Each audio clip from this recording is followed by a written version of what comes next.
Eso sucedía en la Casa de la Cultura y después con el querido Leo Contreras, donde tuvimos la oportunidad de charlar con parte de esta productora, con los chicos que llevan adelante no solo la idea, sino también la materialización de esa idea justamente.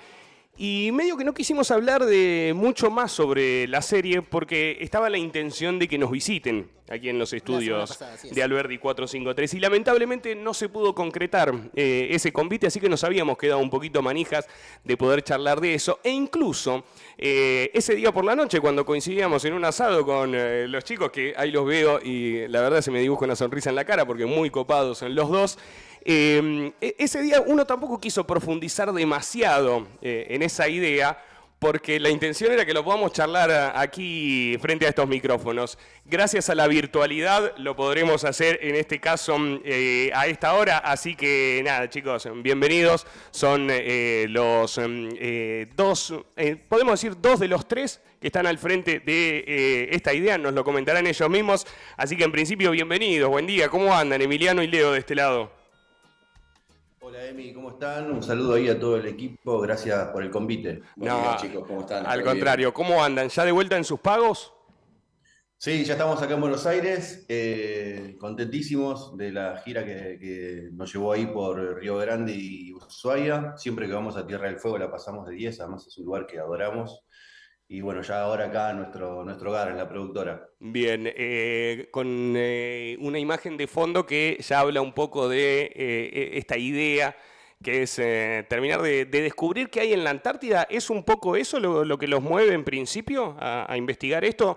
El otro día lo pudimos charlar, hablamos de los distintos espacios que pertenecen a la provincia de Tierra del Fuego, por supuesto también pertenecen a la Argentina, y sin embargo no dejan de ser misteriosos, no dejan de ser una incógnita, un signo de pregunta para muchos. Sí, sin dudas. Nosotros en nuestros trabajos nos caracterizamos un poco por hacer viajes para poder narrar historias que sucedan en otros territorios que no son en los que habitualmente vivimos, ¿no? Entonces ya teníamos un vínculo, vamos a llamar, con los Andes, que es un lugar que adoramos y al que solemos ir con alguna frecuencia, con muchísima suerte podemos hacerlo. Y en el año 2018 eh, surge la idea de... Te cuento cómo fue exactamente. A En ver. realidad dimos con la historia de José María Sobral, dimos con una frase de Sobral eh, que me llamó poderosamente la atención y con esa experiencia de él como argentino único en ese momento, acompañando una expedición europea, sin hablar el idioma de quienes eran sus compañeros de viaje y demás, y después y tratando de ir por un escaso tiempo y terminando con la experiencia de quedarse 2 años. Eso a mí me rompió la cabeza, yo dije, eso había pasó hace 120 años atrás, no 121 años atrás, y eso a mí me rompió la cabeza y en ese entonces nos ponemos con Javier, que es el productor general de la productora, a delinear unos pequeños títulos sobre qué nos gustaría y eso prendió en el resto del equipo. Vos tuviste la oportunidad de conocer al otro Javier, al director de Sí. fotografía, quien nos acompañó también en la gira que mencionaba recién, de presentación oficial de la serie allá.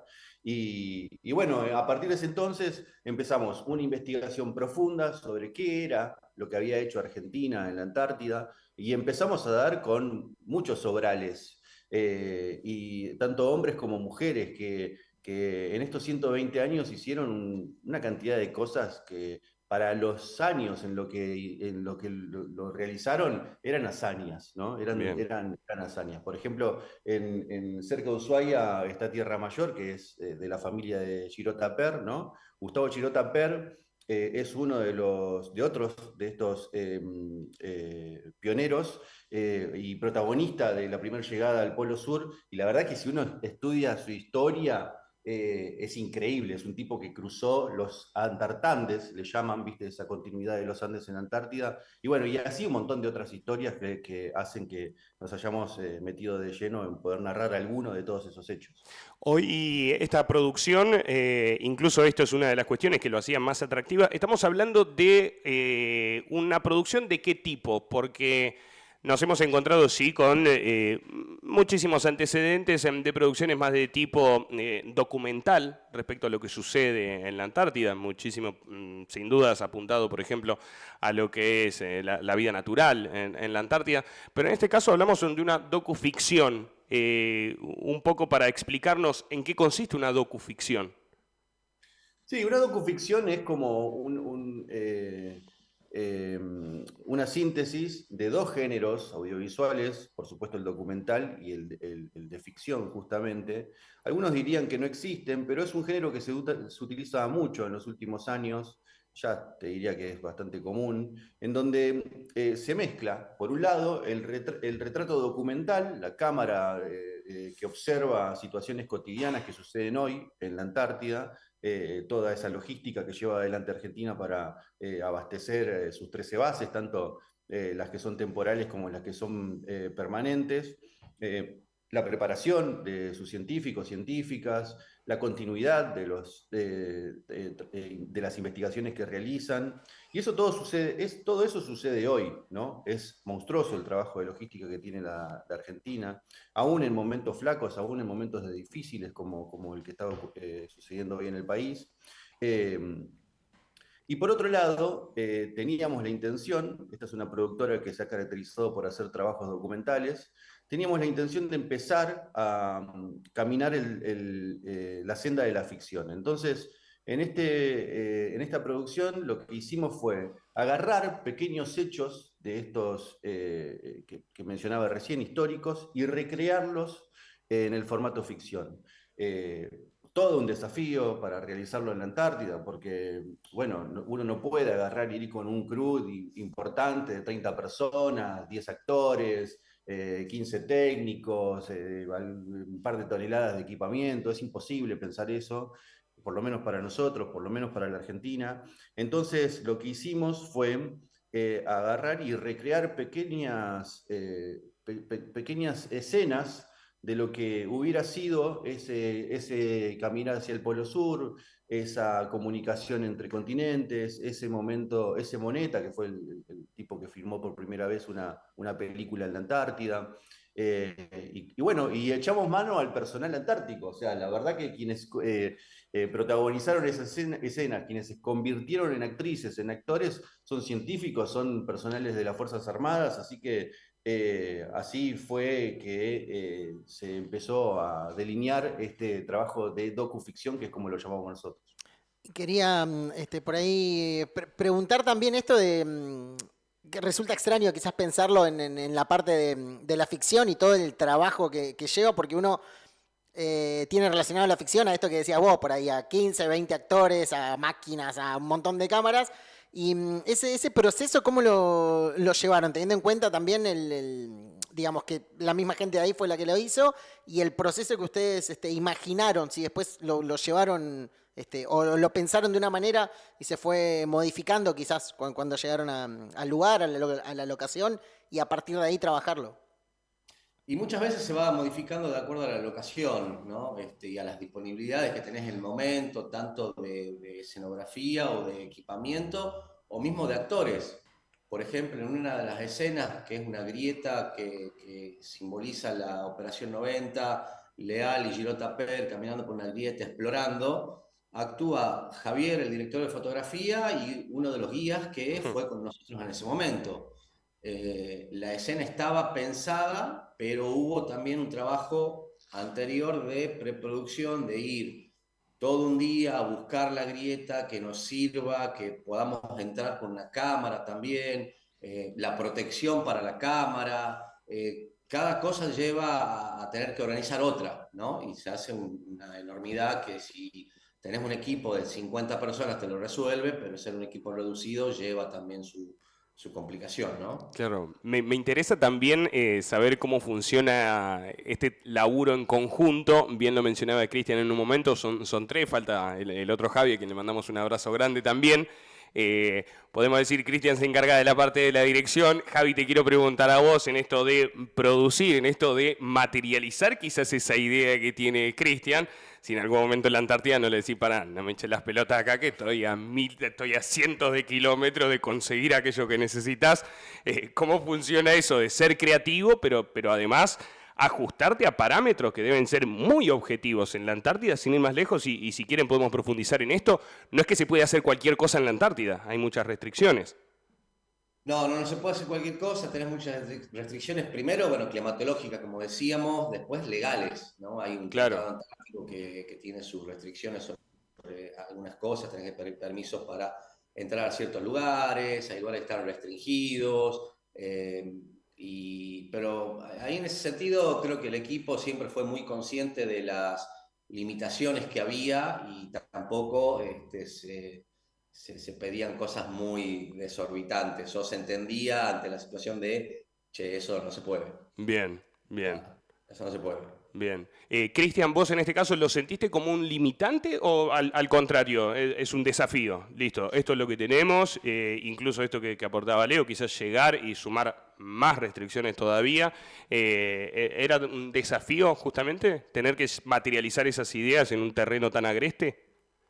Sí, sin duda, porque ahí como comentaba al comienzo de la charla, nosotros tuvimos la oportunidad de grabar varias veces en los Andes. Los Andes también tienen una climatología muy difícil, y esto se traduce en equipamientos que no funcionan, en baterías que se descargan de un momento Claro. para el otro, en lentes que condensan, bueno, en la energía del equipo humano, porque a veces, viste, te agarra el mal de montaña, todas esas cosas las pasamos.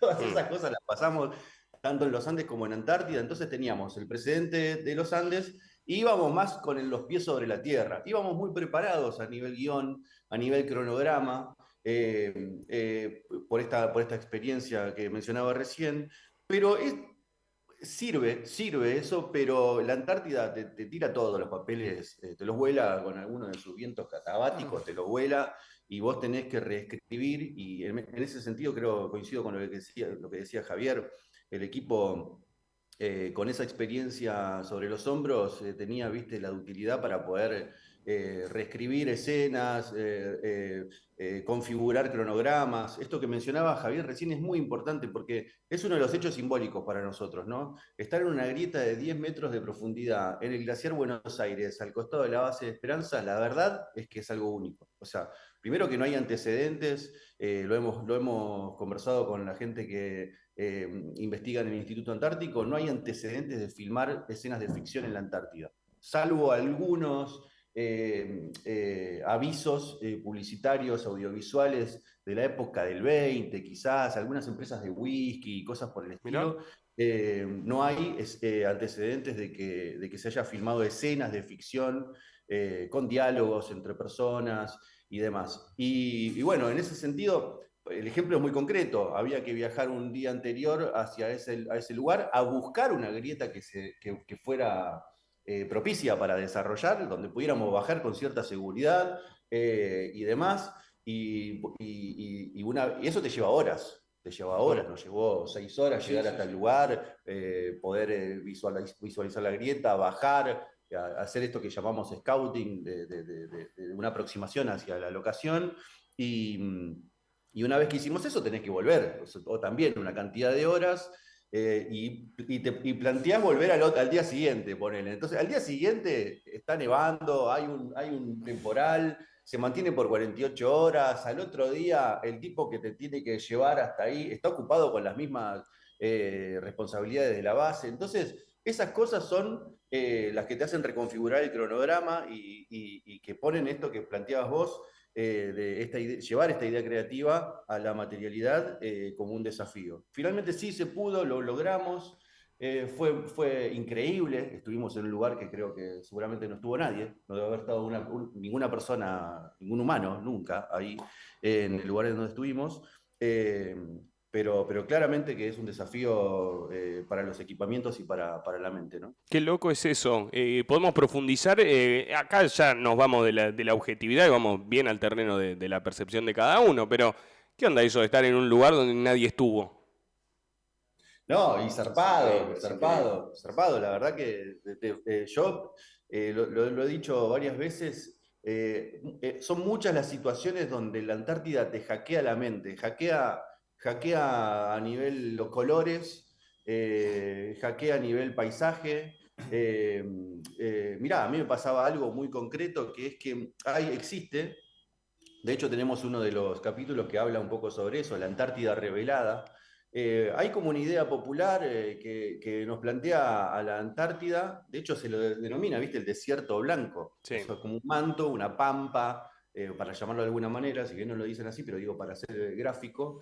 Y la realidad es que la Antártida está llena de montañas, montañas muy altas. O sea, hay una cantidad, toda la península antártica es la continuidad de los Andes. Entonces eso, si bien uno lo lee, lo escribe y qué sé yo, hasta que no lo ve ahí, hasta que no estás entre dos paredones de montañas en el medio del estrecho de Gerlache, por ejemplo, que es donde Argentina tiene su base Brown, una de las más hermosas que tenemos, no lográs comprender las dimensiones. Y después eso es otra cosa, las dimensiones son muy difíciles de capturar en la cámara. Por más que uno quiera, no, por más que quiera mucho este proyecto, les puedo asegurar que es imposible. No le hace honor a las imágenes, Es, sinceramente. es Qué loco imposible. eso. Por más 4K, dron, todo lo que Sí, quieras, sí. no le hace. No le hace. Acá medio que nos falta el otro Javi para justamente manifestar su frustración por eso, pero es algo que uno suele escuchar en gente que realiza justamente documentales de la naturaleza, que es muy difícil mensurar la dimensión de las cosas como lo hace el ojo humano y sobre todo ponerlas en valor.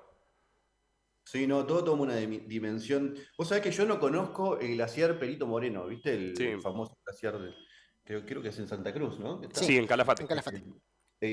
Y claro, en un momento estábamos en base Petrel, que está el glaciar Dandy ahí, y lo agarro a Javi, que es el director de fotografía, que vos lo traes a la charla, y le digo, che, el glaciar Perito Moreno es más grande que este.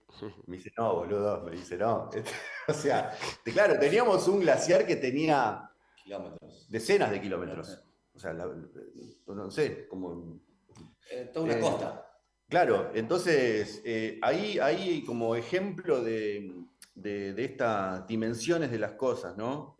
La verdad que es muy difícil de comprender primero, por eso hablo de que hackea la mente y luego de poder plasmarlo en la cámara. Quería preguntar esto y hablar de, están justamente mencionando esto de dimensionar.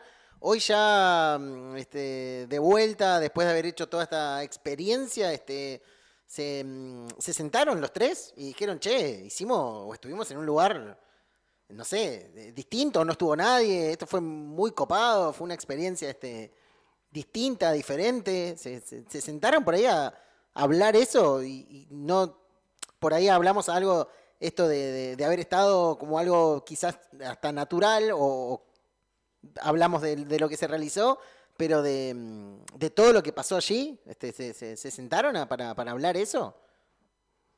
Nos hemos sentado ocasionalmente, sí, obvio. Yo creo que a mí me pasa por lo menos que siento que más allá de ser un afortunado de haber ido a la Antártida, somos unos afortunados de haber ido a, por ejemplo, varias bases antárticas, poder haber estado en varias bases antárticas. Eh, y, y creo que eso es algo que uno lo da medio por sentado a veces, ¿no?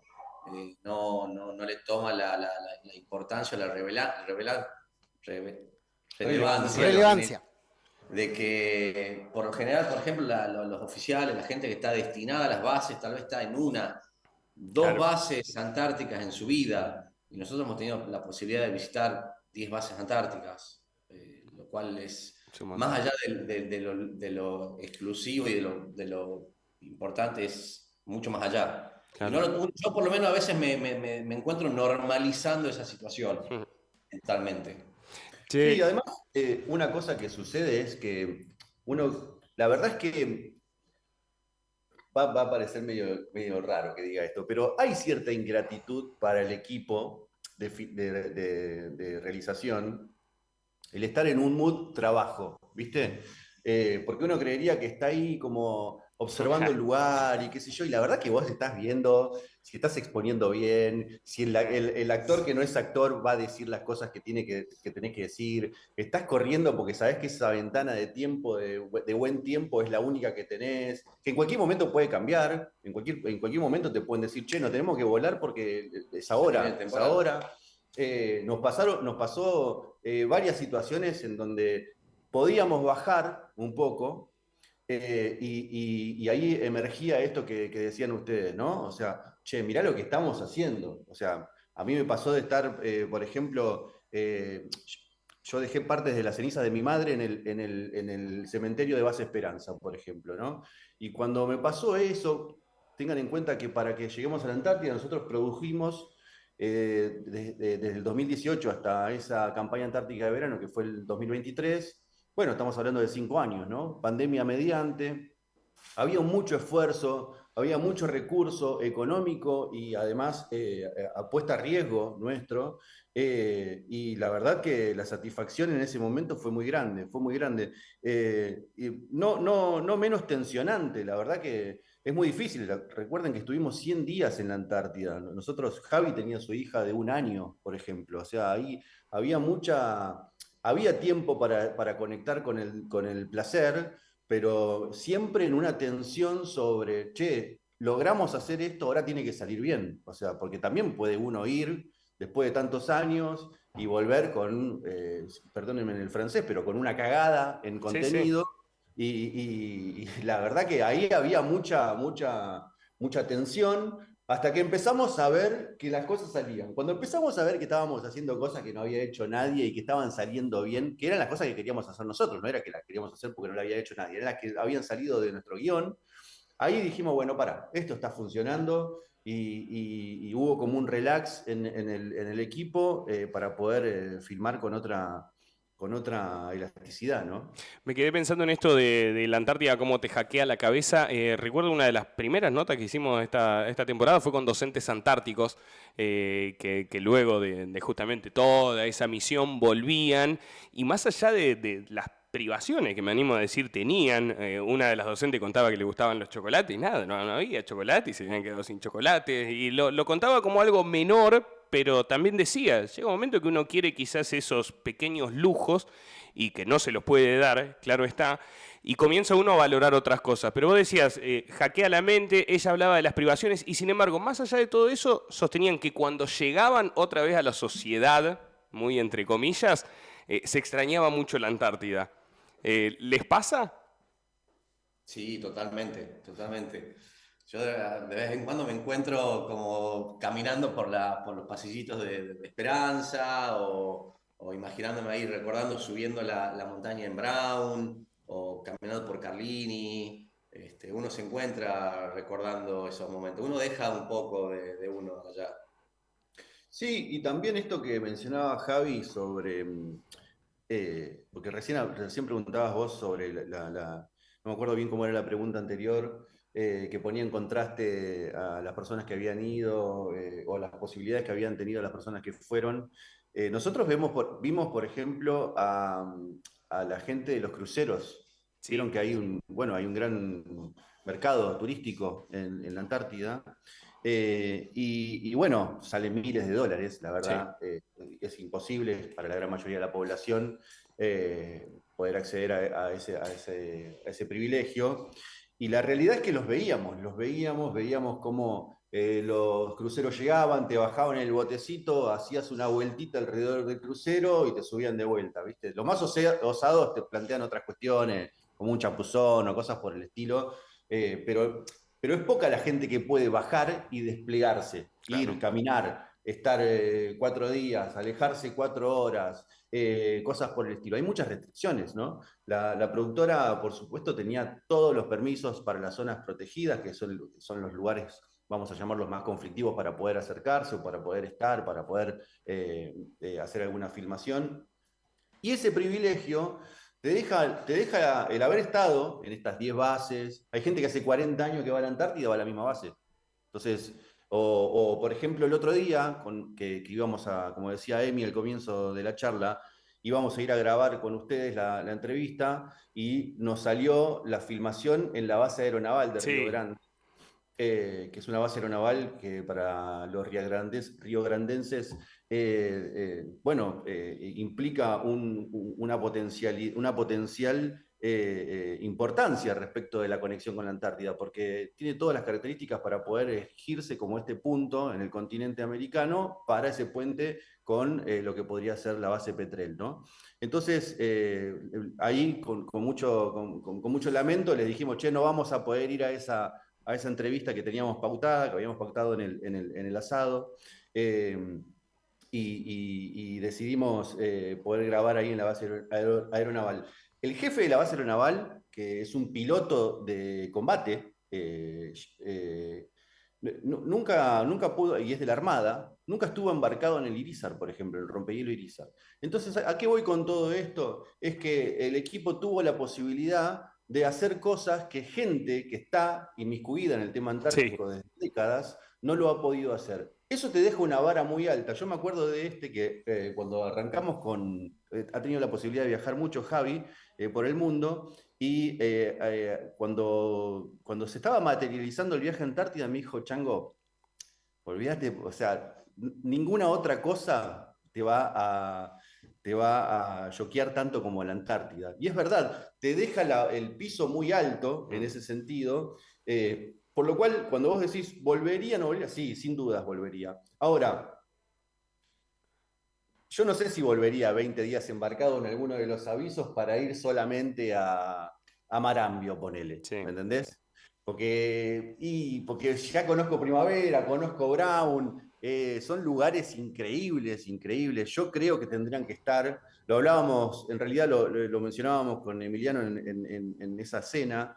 La verdad es que hay que encontrar los caminos para que la población argentina pueda llegar a la Antártida en forma turística, disfrutar de esa porción de nuestro territorio. Y es una tarea que algunos de los políticos están llevando muy en soledad, entiendo, muy marginalmente aún, pero que sin dudas tiene que interpelar al resto de la clase política. Nosotros tenemos que encontrar las formas, los mecanismos, la logística para poder brindarle a nuestros conciudadanos la posibilidad de llegar a ese lugar del mundo que hoy nos encuentra conversando, ¿no? Me gusta porque ese día quizás yo desde la verborragia que me caracteriza, más en tono de enojo, criticando esto de que los pibes no puedan viajar, y Cristian con un poco más de templanza me decía, bueno, hay que laburar, hay que armar proyectos y que los pibes puedan conocer la Antártida. Ojalá así sea. Chicos, cuéntenos por último, así no les robamos más tiempo, en qué estado nos encontramos hoy y cuándo sacamos la manija de poder ver al detalle todo lo que han logrado filmar. Bueno, tuvimos una reunión antes de volver para Buenos Aires con el vicedirector de la TV Pública Fueguina, y bueno, estamos muy contentos y con mucho entusiasmo viendo la posibilidad de hacer el estreno en esa pantalla. Para nosotros es muy importante que la serie se estrene antes que en ninguna otra plataforma en la provincia justamente de la Antártida, ¿no? Que es Tierra del Fuego. Así que el estreno va a ser en febrero del 2025. Nosotros también estamos muy ansiosos, por eso agarramos el guante cuando nos invitaron a hacer la presentación de estos adelantos la semana pasada. Así que te diría que está todo encaminado para que eso sea así. Esperemos que así sea. Nosotros vamos a estar pendientes y, por supuesto, a la espera de poder ver al detalle todo esto que nos han presentado. Javi, Cris, a los dos un beso gigante. Ha sido, la verdad, un orgullo, un placer conocerlos el otro día. Algo de eso pudimos hablar y me había quedado un poco manija de poder charlar un ratito con ustedes en este escenario, que también para nosotros es medio natural. Así que a la distancia el abrazo gigante y los esperamos en cualquier momento. Otro abrazo, un saludo para audiencia. Chao, chicos. Abrazo. Javier y Cristian son los integrantes.